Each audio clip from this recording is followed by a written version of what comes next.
college to know my trade. I know what I'm talking about. And he said, go and check it on your phone. So the vet storms off, goes outside the barn, looks up his mobile, comes back in looking really embarrassed, and he said, yeah, okay, I was looking up the wrong end.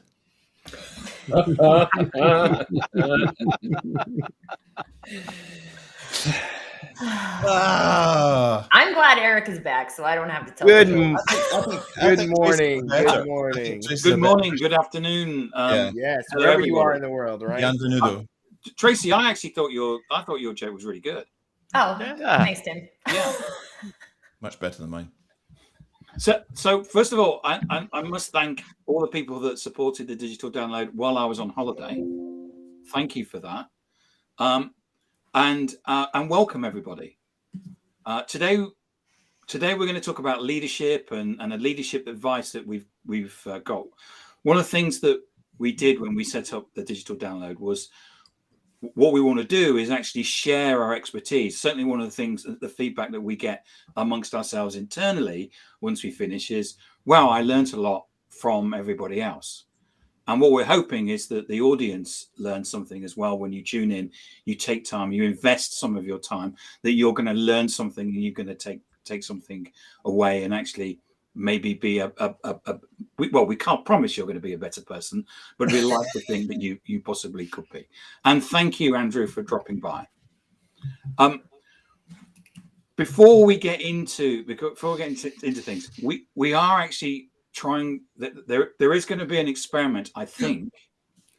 I'm not sure, but somehow or other, I might be having to pull levers and do things at the same time as talking, which is one of the things I have to. Eric, you know that from running the burrito, that you have to talk and lots of things to do, but you make it look seamless. And it's actually the you know what it's like once you get hold of the platform, it's actually really easy to use. Yeah. So one of the things that we wanted to do, and we'd love the audience to share their examples as well. What I wanted to do was to get people to talk about any advice, leadership advice that they've been given over their careers. Now, it could be good advice, it could be bad advice. It could be advice that you were given and you actually disagreed with it. But what I'm really keen to interested to understand from people is, what advice have you been given, and do you agree with it or do you not agree with it? And I'm going to search and see whether there's any levers that I need to be pulling. First of all, let's do a quick round of introductions, just quick. Eric, do you want to go first? Hi, I'm Eric from Crux. We're here in Aberdeen, Scotland. Well, I am. Adam. Hi, I'm Adam Gray. I'm Tim's business partner, co-founder of DLA Ignite, and I'm in rural Suffolk in England. Tracy. I am Tracy Borison. I am the Canadian arm of the Crux team, working in partnership with DLA Ignite, and I am in Calgary, Alberta, Canada. Fantastic. Linwood. I am Linwood Ross, founder and CEO of Accelerate, and we are just outside New York City. That's his way of not saying New Jersey. I'll say you're looking at the wrong end, Eric. and Rob, last but not least. I am Rob Durant, founder of Flywheel Results, a proud DLA partner, and I am just outside of Boston, which is my way of saying I'm not in New York. Is that Boston, Massachusetts, or Boston, Lincolnshire? Boston, Massachusetts. Right. So who wants to go first in terms of sharing some of the advice that they've been given in the past? If you're okay with it, I could do it, because when you put this out that you'd like to talk about this week, I was chuffed to bits because I'd put out a post about that very thing. So I could just recycle it. Not in any way to say that I've slackened off or recycling or anything, but that's exactly what I plan to do, if that's okay. Yeah, go ahead. May I welcome, I'm going to go with, well, in fact, that's my question, because I'm fascinated by pronouncing people's names properly. CU. That is, what's that? CU. CU. That's how you say it? Oh, that's phenomenal. Fantastic. That is excellent. Good stuff. So yeah, always everyone deserves to have their name pronounced properly. And when you've got a very complicated name like Eric, people get it wrong all the time. People get it wrong all the time. So Tim put this to us, good and bad advice that you've had in your career. So I've got 3 of each, and I'm going to do them quickly so you don't have to panic about time. I think I like the whole idea of the fact that I'm seeing my son go off at the weekend. He's off to university. We're taking him down to Glasgow. We're empty nesters. He's away to another city. He's starting. Brilliant. He's starting a new life, and I know that he's going to be around university lecturers and potential employers, and he's going to be soaking up information, just like I was, just like we all were back in the day. You start your first job or your early jobs, and you're picking up on tones, you're picking up on body language, you're picking up on visual signals and the advice that people give you. And I was given some advice at the time when I was young, and I remember thinking, well, this person's a CEO or an MD or something like that. They must know what they're talking about. But you form opinions about what was helpful and what wasn't at the time. So I chose 3 thumpers that were really, really bad, really, really bad. And these are my 3 muds, and I've got 3 golds. My 3 muds were when I was a young health and safety professional in oil and gas. I used to work in offshore drilling, and a regional director pulled me to one side and said, "Can I speak to you in my office? You've just been promoted into health and safety. You're now an HSE supervisor," or whatever it was. "I've got some advice for you." And I said, "Okay." He said, "I always find when I'm speaking to people about health and safety in the industrial sectors, you need to be cringing with embarrassment in the stuff that you're saying in order to just about get it right. People lap that up. Add as much cheese into what you're saying. They seem to lap it up. If you walk away embarrassed by what you just said about health and safety, you've probably just about nailed it." Good advice. I think we can all agree, Eric. Yeah. So that left me dizzy and left me thinking, embarrassed, cheesy, cringing. Another one was a CEO once said, I'm not going to say anything, I'm just going to leave it there. A CEO once said to a group of us, "Our job is to pump this thing for as much cash as we can get. Forget all this culture nonsense. It's about driving out that gate in a few years' time with a suitcase full of cash and not looking back." I switched off at that point. At least you know what he's all about. Yeah. Or she. Could be a she. And it was at Or that they. point, at that point there was a little fissure occurred in the concrete, a little crack, and it was me deciding I don't want to be here anymore. I wanted. Is that quiet quitting? Was that? Is that quiet quitting? Quiet quitting. Yeah, the little switch went from engaged and proud to I need to get out of here. I need to get out of here. A chairman once told me, "Don't get too close to the people here. Look upon them as expendable resources. We squeeze them, we make money from them. When we're done, we get new ones. That's how it works. Do what I do and keep your distance." You need like a sad face reaction. Sad face emoji. And There's a remarkable number of people who operate in that way, though. oh my goodness, yeah, absolutely. And then 3 bits of gold. So in every one of those 3 meetings, I left that room deflated. I left that room thinking I need to update my CV or resume, and I don't know why I would invest any more time in being here, because my values and my reason for doing what I do don't align anymore. So I had reached these horrendous crossroads, and of course you could see that permeate across the culture of the organization. Then 3 bits of gold. A managing director, when I was a young person changing roles, took me to one side and said, "Always think about reinventing yourself every few years. Don't get stuck in a rut. You've got lots to offer the world, as do all of us. You must always learn, move on and develop. Don't get stuck in one channel." And then the final thing that he said made me laugh out loud, and I didn't really understand at the time. He said, "Always think like Madonna." I was going to say you too. Always think like Madonna. And that just, do you know what? The Madonna principle has stayed with me through my life, and I have gone on and reinvented myself and stuff like that. But have you ever worn like pointy coned brassiere. That's the. I can We don't want to That's the know. next This is a morning reinvention. show in some parts. I'd like to exercise my Fifth Amendment on that. I can neither They confirm have or that in deny. Scotland. I had I'm quite happy to talk about this one. When I used to work for a drilling company called Diamond Offshore Drilling. When I was a young kid and I first came on shore into the office, I used to walk upstairs in the morning and it was a picture. We were a Scottish division of an American company based in Houston, Texas, and there was a picture at the top of the stairs of one of the leaders in Houston.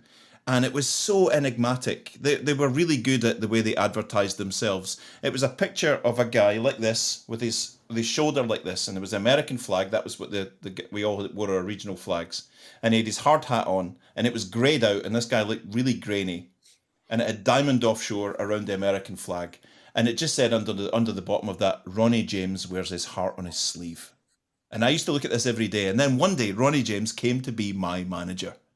Right, and this guy he changed my life. Right, there's maybe 3 or 4 people that changed my life.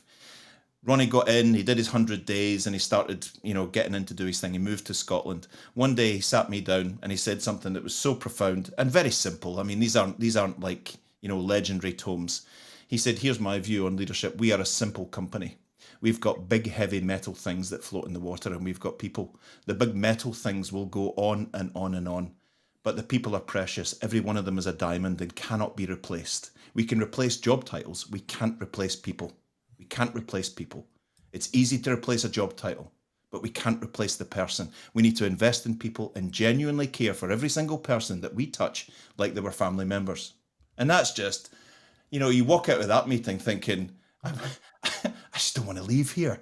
I just don't want to, I want to be part of this.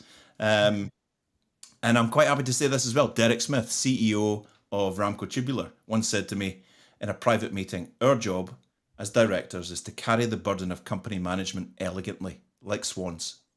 The team should never feel the burden. Whether the weather is good or bad, it doesn't change the way we behave. We're always here to create a great team, to support them through thick and thin. We don't pass our burden as directors onto the team. We share it here. They don't feel it. We're here to support them and create magic." And I'm like, oh, yeah, this is fantastic. This is absolutely fantastic. And he lived by that. If the shareholders were putting pressure on, if the banks were putting pressure on, if the markets were heaving up and down, he said, we absorb all of that in here, and our behavior and the culture that we've set here. We don't go out there and sit down and go, it's a nightmare. The markets are what we maintain support, focus, culture, happiness, not in a silly way. If the boat's going down, he's not suddenly sitting there denying it. But there was that whole thing about, that's why we're here as directors. We absorb all of this stuff, the fiduciary responsibility, Tracy's favorite word, fiduciary. We absorb all that responsibility, we take it on our shoulders, and we go out there and we behave in such a way that just enhances the culture, doesn't degrade it. So that's my 3 examples of mental switches and walking out of meetings feeling deflated and depressed, and actually seeing that across the organization, and 3 examples where those meetings, it was just private meetings, one-to-one, but actually the cultural differences. So that my post was about the fascination between how a team can be a high-performing team and a great culture, and all you have to do is put one leadership change in. We see it in sport every week. The team are top of the league. The management, the coach changes, bottom of the league. What happened there? It's the same players in the same sport doing the same thing every Saturday, and how that one little dye in the water can either enhance or degrade the entire performance of the group. Fascinating. Or if you take Manchester United, you have a team and they change the manager and they're still at the bottom of the league. I'm not going there. I'm not going there. I think what's interesting, though, is that, like you said there, you've got this team that are at the top of the league, not Manchester United. They're at the top of the league. You put in a new coach and they're at the bottom of the league. And the new coach, then leaves and goes somewhere else and takes a team from the bottom of the league to the top of the league. And I think that that's the interesting thing, because when Tim set this challenge, I kind of racked my brains for finding good examples of both good and bad advice that I'd received. And what I think is that I've seen so much contradictory stuff in my however many years in business. So there was nothing that I could either say, right, I strongly agree with that, or I strongly disagree with that. But an observation that I would make is that there are leaders that have created phenomenal businesses. People like Jack Welch, he's recognized as a global guru who took General Electric to being the most profitable and biggest and best company in the world by behaving like a turd, basically. We're going to waltz in, we're going to sack the worst 15% of the people in the company every single year in order that we build a culture of success within the organization. And he built a massively successful organization by doing that. I was talking to a client of ours the other day, or a division of a client of ours, which is an acquisition into this company. And basically it runs almost like a communist concern. So everybody gets their salary. The profit that the organization makes is divided into two. Half of it, everybody gets a share of that, irrespective of their position within the company. And the other half is rewarded based on your individual performance. So if you're a high performer, you get a bigger bonus. If you're a low performer, you don't get any bonus at all, but you do get your share of the profits because you may not have a measurable benefit within the organization, but you're part of the team that makes it successful. And those are two extremes of highly profitable companies. You think about Andrew Carnegie in the 1920s, the richest man in the world. Napoleon Hill wrote his famous treatise on success, Think and Grow Rich, based on the research that he did on Andrew Carnegie and his friends. And Andrew Carnegie said, I know nothing about the mining, the production, the distribution, and the marketing of steel, but the people that I employ know everything about the mining, the manufacture, the distribution, and the marketing of steel. And my job is just to be a lubricant so these people can perform at their very best. Richard Branson, an example of somebody that is a famous, controlling manipulator of people. When Virgin was a very young company and in the early days, they had a cash flow crisis and they couldn't pay any of their store managers. So they held a crisis meeting and there was basically going to be a revolt and everybody was going to walk out. And he said to them, you can't do this. This is not my company. This is our company. This is your company. You're the face of it that the people see. You can't go. We're on the verge of something great here. He was in tears in front of everybody that worked within Virgin. And then they all said, okay, well, we'll stay then. And then he went back into his chauffeur-driven car and went back to his £20 million house in Holland Park. And they went back to their bedsit where they couldn't, they were eating baked beans, living, getting it from the charity shops because they had no money. And another example of a hugely profitable company and successful company now that's done that through a very different methodology. So I guess the challenge that I have is that I don't believe that there's a one size fits all. I don't believe that there's a good bit of advice. And your comment, Eric, you're a nice guy. You went into these organizations, you worked there, you heard something like that which shocked you to your core because you thought, I don't want to be part of that. That doesn't align with my compass. And you thought to yourself, right, I'm off because I can't live in this environment. Tim and I have both worked at a company that was incredibly high pressured and hostile towards people within the organization. And it was all about numbers, not about, well, we're going to do something good in the world. We're going to change the world for the better. There was none of that vision. It was all about the spreadsheet. And I'm not saying that makes it good or bad. I'm just saying it makes it different to companies that have a very social conscience. So is there such a thing as good advice? Is there one unifying strategy that works for every organization that motivates people, or do we acknowledge that every person and every business is a different entity and requires different motivators, different strategies, different things that they do? I remember Tim said a while ago about our social strategy, which was you get in your swim lane and you don't look at other people, you just keep swimming. And actually for all of us, whether or not you're motivated by this thing or that thing, actually, you've got to go your own way, haven't you? So that's my bit. Perhaps there are no rules. Perhaps being different is the key thing. Perhaps recognizing that you're the unique thing and your business is the unique thing. whether you're part of a huge enterprise or a tiny business. And actually, that's where the gold is. Well, I think, like, based on Eric's share, what I heard in that is that there's alignment, right? Like, there's something he heard that was like, heck no. And there was something he heard that he was like, yes. And I think it's important, like you said, Adam, to realize those things about yourself. What are you saying yes to? What are you saying no to? And find the people, the businesses that align with that. And it's very similar to like showing up on social in your swim lane, right? It's not about, like, if I showed up and started talking about, I don't even know, I'm trying to think of something I don't know anything about, but I don't know anything about it. So it just makes sense. But if I showed up and started talking about fantasy football, right? Like, I don't know anything about that. So I could start building relationships with people who like that. Although my husband is a big fan and we have a good relationship, but it's like, that doesn't make sense, right? That's me not being in my swim lane. And so I think that that's interesting because we think good advice, good. I don't think there is one good advice. We resonate with specific advice. We don't resonate with other advice. That means it's good advice for us or it's not good advice for us. Yeah. And I think that often you will hear, we're customer focused. Customer is king. Customer is everything to us, and making customers happy. And a good example of that in the UK, there's a company called Timpson, and they're basically a shoe repairer and a key cutter, and they've got little concessions. Sorry, Cobblers. Yeah, that too. It's true.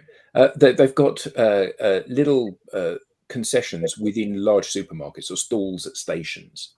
But each of the managers of those has the power to do anything to make the customer happy. So if the customer comes in and says, I'm not really happy, fine, then don't pay, or let me do that again for you, or whatever it is. So they really live by that customer is king. And they're growing. So if you're unemployed and you have a job interview, you can get your shoes repaired for free. Or that if they do dry cleaning, you can have a suit dry cleaned for free. Unless you go to the Timpsons in Asda and Portlethen, where that guy clearly hasn't read the handbook. Right. But my point is that they're a business that is being successful by absolutely putting the customer on a pedestal and making the customer's happiness the right thing to do. But equally, we get loads of instances where you are just a number as a customer. And it's not about making you happy. It's about making you profitable, and you're a resource to be harvested. And businesses become very big and successful by walking either of those paths. So either one is good advice if you adopt it, potentially. Look at Mark Cowison's comment. Ouch. 20 years ago, I got 2 job offers on the same day. I chose one over the other because I had an issue with perceived company culture. 2 months later, they bought us over. Ouch. Ouch. Does that mean business trumps culture? In this instance, yes. Hey, the fact is, if you're only interested in growing EBITDA and pumping up revenue and acquiring businesses, I don't think there's anything wrong with that. And you will find people that will want to work with you. Always. That's it. You'll always find people that will want to work with you and jump on that. And we've all been lost in that at some point in our lives, or maybe there are some people that are still into that. That's absolutely fine. But the fact is, not only is there a one size fits all, but I don't think there's a piece of advice that is going to last for your entire life, because you evolve and change, and you change your perceptions, and I think everyone. I was accused at one point of having a very hard line on something in my career, and then I completely did a 180 on it. Because I had learned and had been educated, and I remember at a meeting, one of the directors stood up and said, so you found religion now, and that's it, and now you're just jumping on this bandwagon. Well, actually, everyone is allowed to change their mind. Everyone is allowed to change their mind. If you get enough evidence, enough education, you're allowed to change your mind. You're allowed to say, actually, I might have been off the mark here, and now I change my position on that. I think that's an acceptable part of life, right? Yeah, well, I think what happens is you grow, you mature. When I was a young attorney, well, not really that young, but mid-level attorney, where I was supervising junior attorneys, you can imagine that, there's the experiment. People... Sorry to butt in, Lenwood, but the experiment is currently I'm trying to get it I've been sent a screenshot. We are currently transmitting this into the metaverse. On a billboard. On a billboard. It's early days, but at 24 minutes 57 seconds, I can tell you that we're in the metaverse. We're in Philadelphia in the metaverse, aren't we? In Philadelphia, Yes, in the metaverse. in Philadelphia. Sorry, Lenwood, to Or put is it? I'm sorry, what? and I'm going to try and get the live version of it. Give me some time, but Oh my word! Brilliant. A I pigeon. feel like they're Voyager satellite. Yeah. This is Well, incredible. can I just say it's one small step? Yes. I'm just getting news in here that a virtual pigeon's done its business. On Adam's forehead. It would appear that way. Sorry, Lenwood. Go ahead. Sorry. Let's see. What was I talking about? When you were a young attorney. You're a young Yeah, attorney. well, I was a young attorney. I was a young attorney, and it was all about the work. Yeah. And getting the work done. And I did not give a toot about Well said. a young associate's, like I didn't care about their ego or whatever. I gave like the harsh truth, and my markups of their work reflected that. And but at the end of the process, on a transaction, on a deal, you know, I would talk to the associate about their experience.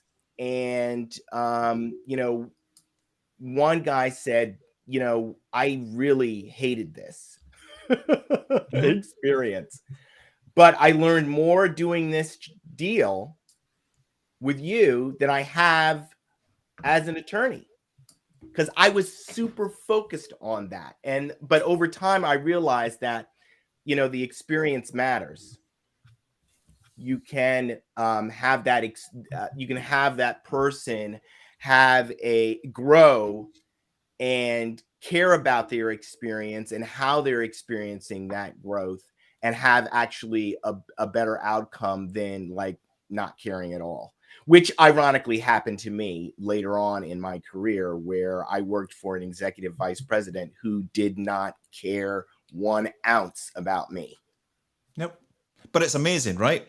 The chairman that told me, treat people as a resource, we squeeze them, we make money out of them, and then they leave and we replace them.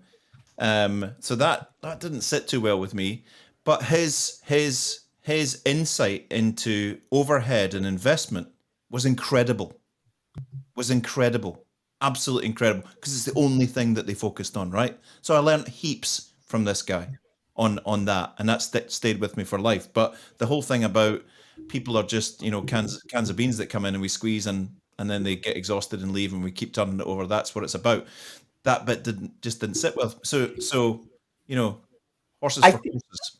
I think you do have to give consideration, particularly today. I think it was maybe less important in the past because business didn't move quite as fast, okay, as it does today. But you do have to pay attention to macro trends that may affect the balance in terms of the number of people that buy into Victorian Factory Manager, or it's all about the P&L. And also, you have to pay attention to that. So I raise that because I do think that the pandemic experience has changed on a macro level, on a global level. It has changed belief systems about work and life. And so people are going to be a little bit more responsive to meaning and purpose, and less responsive to the chew them up and spit them out kind of culture. And I think a great example of a firm that is really experiencing negative consequences because of that change is Goldman Sachs. Goldman Sachs has a culture that is, you know, grind them up, spit them out, make as much money as you possibly can. They're well known for being highest paid investment bankers, and their approach to work from home reflected that. Not only does everyone who is, you know, works for Goldman Sachs need to come into the office, but if you're a vendor, if you're a law firm and you work with Goldman Sachs, your people need to be in the office. I mean, they're right. Okay. They had a whole trading desk basically walk up and leave recently. Like 100 and some people, like a business walk out the door because they said the culture is just horrible. There is just a mood, Gen Z in particular. I think it's caused by the pandemic. I really do. People are looking at things a little differently. I'm going to push back a little bit on that, though. I don't think that's Gen Z. I think I'm not saying it is Gen Z. Hold on before you push. I'm saying globally, there has been this thing that has happened as a result of the pandemic, but it is particularly pronounced in Gen Z, not just on issues of work, on issues of climate, on issues of social responsibility and justice and fairness. There's a shift. I mean, so go ahead and push back. But so all I wanted to say was there's always been a culture of money at all ends cannot be right. There have always been people saying that, and that's across every generation. And now more people are saying that. So I will grant you that, yeah, it's probably we know it was stemmed by the pandemic, the shift in everyone just taking a hard look in the mirror. Is this all there is? But Gen Z, I think, is in a position to really say it without fear. They haven't established a career yet, so there's nothing to burn. Whereas some that are more established have been going along to get along, and now they're hearing, you know, I kind of think that's right. It's not just about work at all ends. So I guess that's all my pushback is. Let's not say that this is a Gen Z thing. No, this is it's an very everyone interesting thing. when you look at the sort of, I know it's a vast generalization, but generic trends from generations. I grew up in a world where my mother and father primed into me, when you get a job, you're respectful, you do what they ask you to do, you just do it. That's it. You know, I'm honored to be able to offer you my service for life. That's it. That's it. And now there's this whole, I even hear it in my own son, I hear it in my own daughter, I hear it in 25-year-olds. It's like, what are you going to do to make it worthwhile me staying here? Yeah.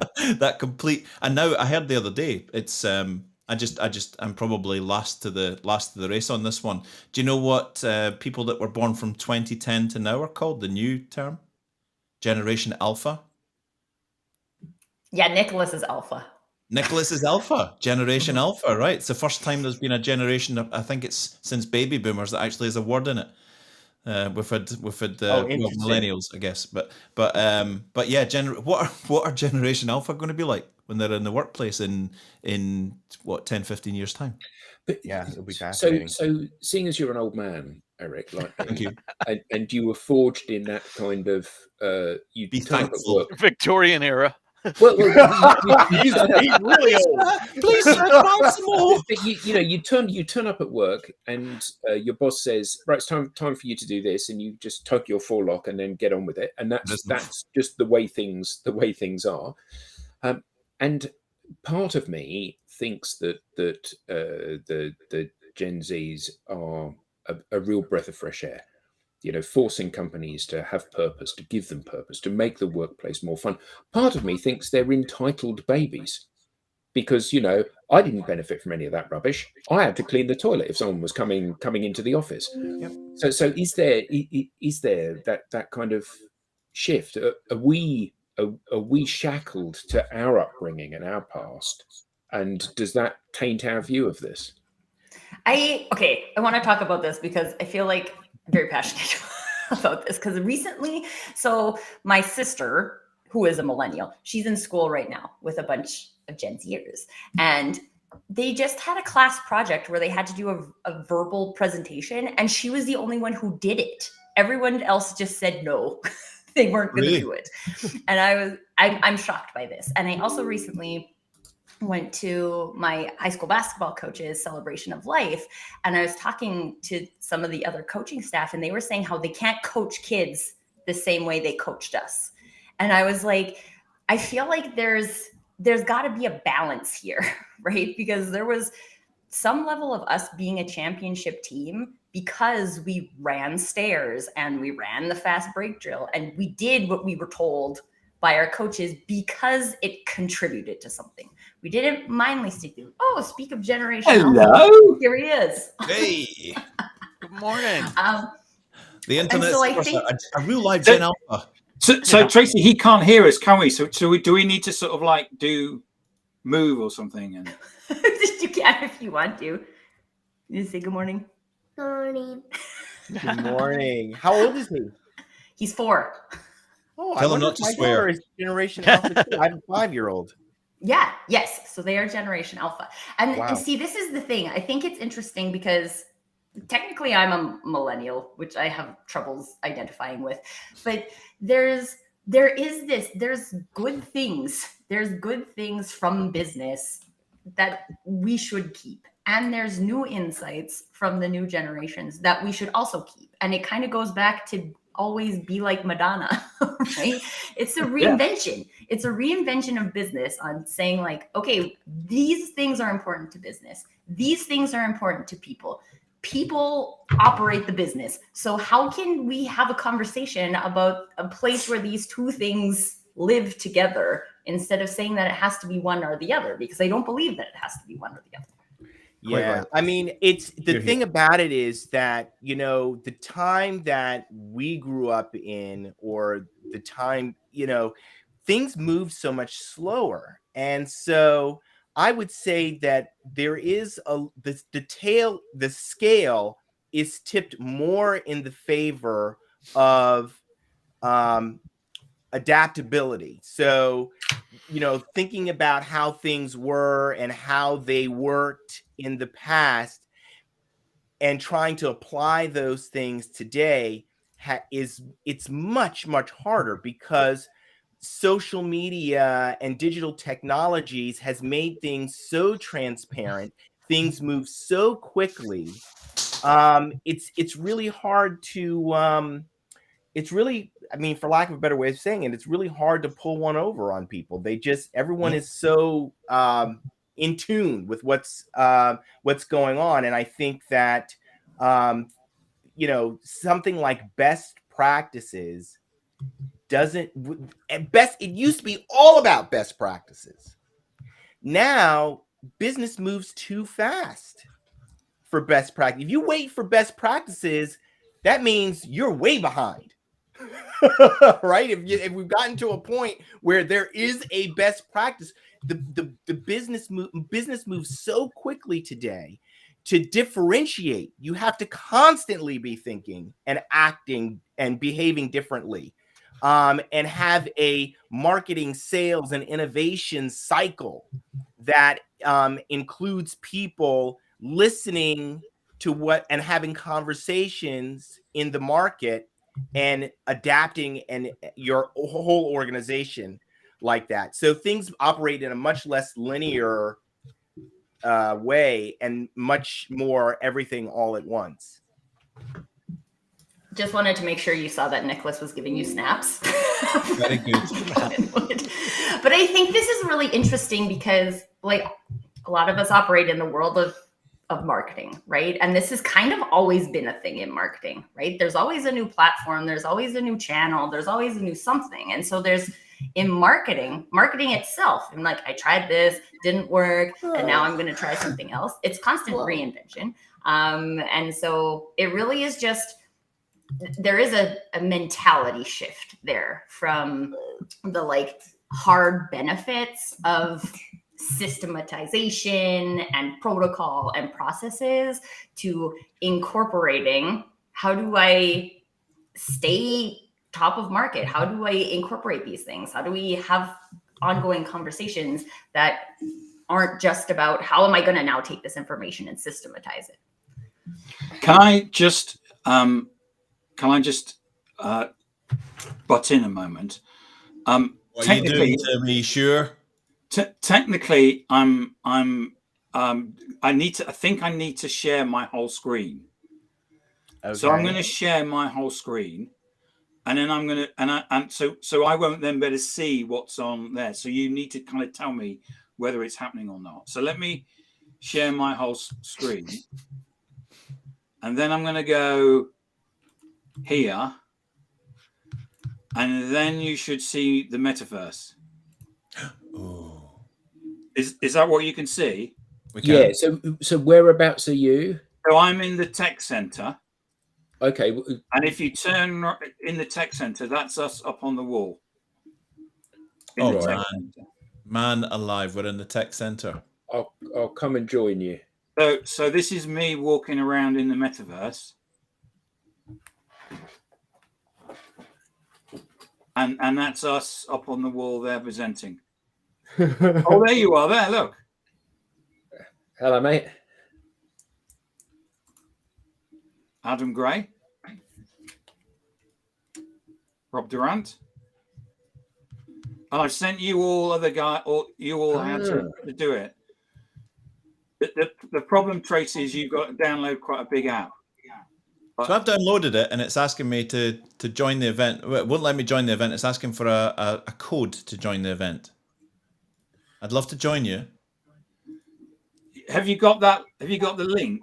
I've got everything. I've signed up. I've got the link, but when I join the link, it says join the event, and it just grays out. It won't let me. It won't let me join. So who's that over there? Is that Adam over there? That's Adam.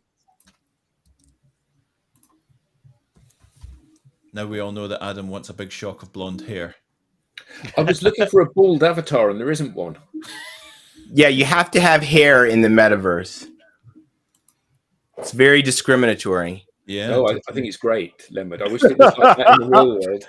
It says input an event code to join this one. Do you have an event code you can share?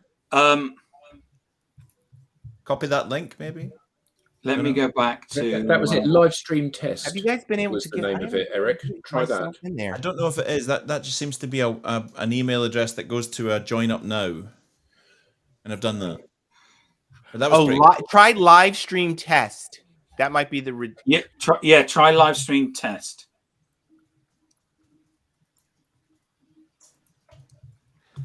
All one word, or live stream all one word then test. All one word. So I forwarded you the so just for background for people, we've been talking to Ethan Berg at Agora World, and he got us showed us some stuff yesterday around the metaverse.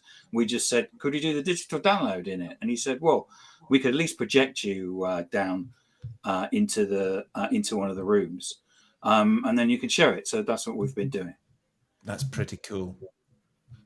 Have you tried it, Eric? I think I'm in. Does Eric Doyle has entered the room?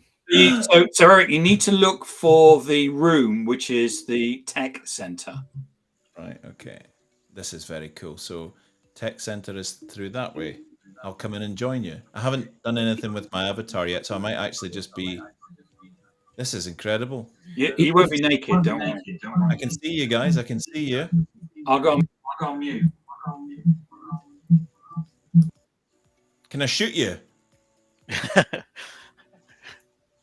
This isn't that kind of realm. I must say that I do think that the bit that Eric's just walked through does look a bit like the Palace of Versailles, doesn't it? It does, very much so. Yes, it does. Yeah. I don't know what's going on. I can't get. Neither does the there we go. Glenwood. No, I'm in good shape now. It just took me. I couldn't get the. I should have launched this before. This is quite incredible. This is Yay! I'm on my way. This is the last thing I needed in my life. You might want to mute yourselves on in either one of the applications. Okay. Because you'll be heard in the. Yeah, we can hear you. I'm muted. I got to figure out my download space. So just so you're not waiting for me. I'm not coming. I'm not coming virtually. So the environment is a recreation of. Correct me if I'm wrong, Lenwood. Is it Philadelphia where Rocky climbed up on the thing and went? Right. Well, it is in Philadelphia. So it's a recreation of Philadelphia because the people went to Agora World and said, we want to do a conference in Philadelphia, but we can't because of COVID. Can you build us something?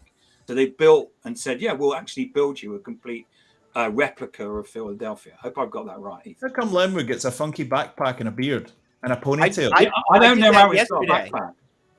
Oh, you did that, of course. Yeah. Because he's really cool, Eric, and we're not. Yeah, indeed. So so I gave myself a backpack and a ponytail.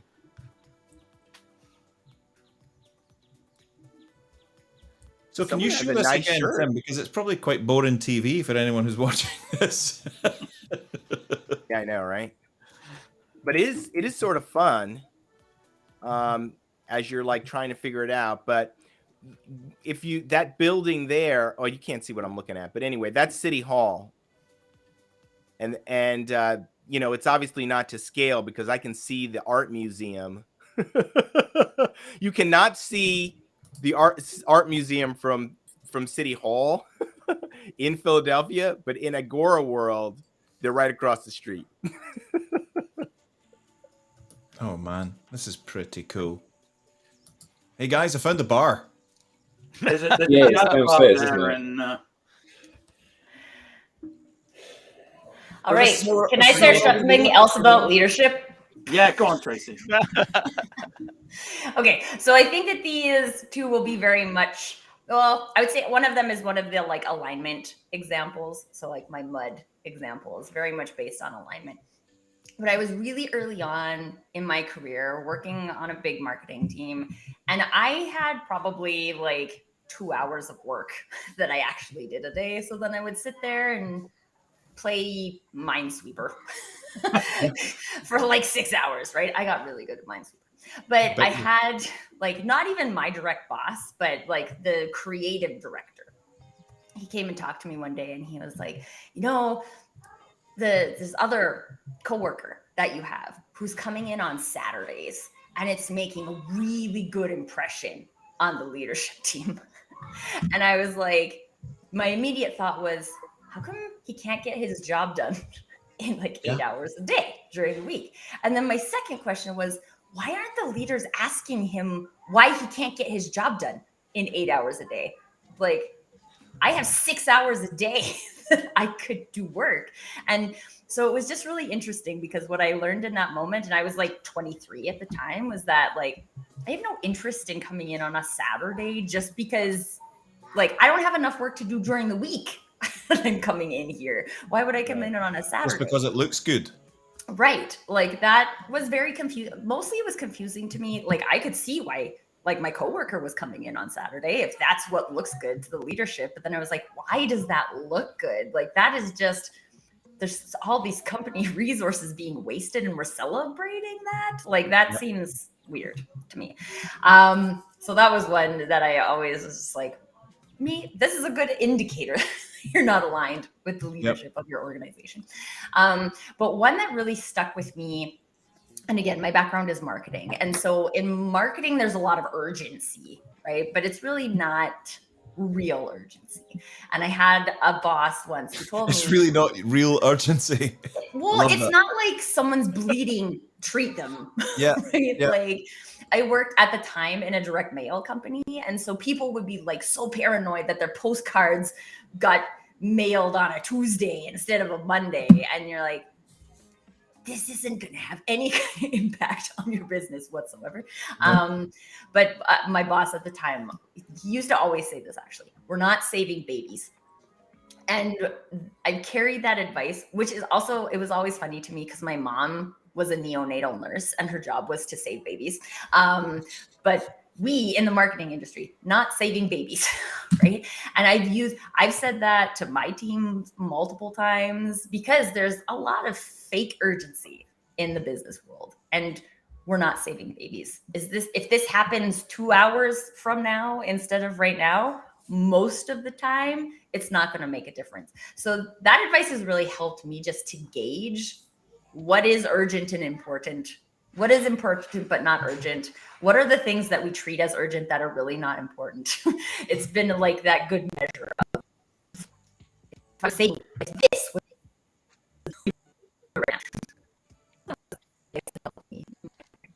Hang on, Tim. I'm just coming. I'll share with you a story from my work experience, which goes to meaning and purpose. I was working for a children's specialty retailer, and I was doing kind of I mean, I'm generally a hard worker, but I didn't have a deep connection really with the brand until the founder and CEO of the company shared his vision for what we were doing in the company. And this is what he said. Now, by way of background, I grew up in a family of modest means, and I did not have a lot of things. I often did not have the same kinds of things that other kids my age had. Okay. The Nike shoes, those kinds of things. I didn't have those things. So when the CEO, founder and CEO of Ezra Daba of the Children's Place said to me, our mission is to make the very best accessible to all children. That really hit me right in the heart, right? Because what he's saying is we want to make fashionable clothing affordable for any kid. And I mean, they're selling pants for like $7, stuff like that. That changed my whole motivation really for the business. And I actually came to love that business because it was no longer just about the sourcing that's going on in Asia and cash management and tax and all these things that I had responsibility for helping manage. I was able to connect that to the end result, which is we're making this really great clothing available to kids who might not be able to afford some of the higher end kinds of brand type stuff. So that's just a story about how a founder or a CEO's vision and the mission of the organization can really change things for someone who is not related to designing the clothes or figuring out the merchandising or the marketing, but someone who's in legal, dealing with the credit facility that for the business. But I think that goes back to alignment, don't you think, Lenwood? Because like he said that, and that was just something that it's like he gave you something to believe in, and you were like, yes. And he probably said lots of things that were just things, but in that moment, he gave you something to believe in. And I think that is kind of in all of the things we've talked about today. That's the indicator of good advice, is that this is something I can believe in, and then I can give it as advice because I believe in it. The thing about it is, and I agree, that alignment from the shared values, shared purpose. Today, what we can do with technology is to get a heart-to-heart connection that flows through employees to your customers. And that is what's going to grab them and keep them loyal and make them want to buy from you, because there are so many choices. and there's so much noise. You have to grab the emotions of the customer. You have to grab the emotions of the employee and get everyone flowing in an aligned way. It's a heart-to-heart, human-to-human connection. That's the way that organizations will differentiate. I'd agree, Lenwood. Yeah. Tim would have said that with anything because he's currently buying property in the metaverse. Doing a deal. Hold on, is that property you're buying, Tim? Tim, don't do it. DLA's just got a new metaverse. We got office. a new metaverse office. It's a good view over Central Park, isn't it? Yeah, absolutely. For virtually nothing. Can you give us one last view as we're approaching the end of the show? Are you able to show us where you are, what we're doing? I'm sad I can't join you. Well, I probably could join you guys in there, but I'm worried with like the size of the download that it's gonna break up my stream here. No, so don't bother. I'm gonna do it after, and then the next time I'll be there. Oh, you guys left me. I was busy talking, and you guys were busy leaving. There you are. I see you outside. Here I come. I went for a jaunty. Let me find Tim. Let me get right in front of him. Where did you go, Tim? Okay, can I just tell you guys a quick story? Because like Eric just used the word jaunty. Yeah, please. This is like kind of so when I was pregnant with Nicholas, we went to Ireland. And we had the trip planned before we knew I was pregnant. But anyway, so we were there, and then we had all these like funny conversations about what we should name the baby. And we were at this castle somewhere, and there were these little jaunties. Just like, and that's what my father-in-law decided that Nicholas should be called, Jaunty. Didn't Jaunty. pan out. Now, would it be like John T or actually just Jaunty? No, like Jaunty. Jaunty like Boris. Jaunty Maxwell Boris. I love it. I love it. I love it. I love it. Well, so if anyone's still with us, watching us running I about, know. We're in the metaverse. You're seeing it. Okay, can I just ask, is there a reason why people don't have legs in the metaverse? Yeah. Legs cost extra. Legs are Legs cost encumber extra. you. that's the pro version. Do you so I'm guessing this is just a little private test area. We can't run into other people. No. If we invited them in, they could come. Right. Yeah, because okay. John says he's selling coffee in the other corner. Yeah. So now that we're signed up to this place, we can send people links to go in and have meetings and chat and talk in the metaverse. This is potentially dangerous. I need to not have this in my life. Delete files. Can't keep up with Tim. Was that the tea trolley there, Tim? Yeah. More tea, more coffee, anyone? Yes, and a slice of cake with that. Yeah. Oh, you're on mute, Tim. You're on mute, mate. So I read an article the other day that advertising in the metaverse is going to become a huge thing, right? And also, we're going to get to the point where we can have our avatars working when we're asleep, going out and meeting people, and there'll be a little download of who they met. And when you go up to the avatar, it's going to say, "Hi, I'm such and such. I do this, I do that. Would you like to chat? This is what I'm interested in. This is what I do for a living." And your avatar can make connections whilst you're asleep. Nice. That's so I guess that would be running on with artificial intelligence. I guess. Or what's more likely these days, I think, artificial stupidity. That's spam in 3D. Yeah. Yes. 3D spam. It's the last place we need spam. I just hope that my avatar is disciplined enough not to wake up and find that he's been arrested because he freaked out in some strip club and trashed the joint.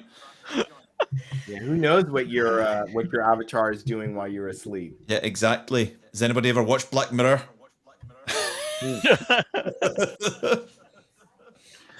So we did a little experiment. I hope people, we hope they weren't bored with us walking around in the metaverse. We just wanted to try something out, and I hope you enjoyed it and saw that there's an opportunity there. We may do something later on in the metaverse. We haven't decided yet. We just wanted to do a little experiment. But again, thanks for all the debate about management advice. I think it's, we've all learned something, and I think there's something that we could all take away. And again, thanks to everybody that's interacted. It's always fantastic to see the comments and the discussion that's going on.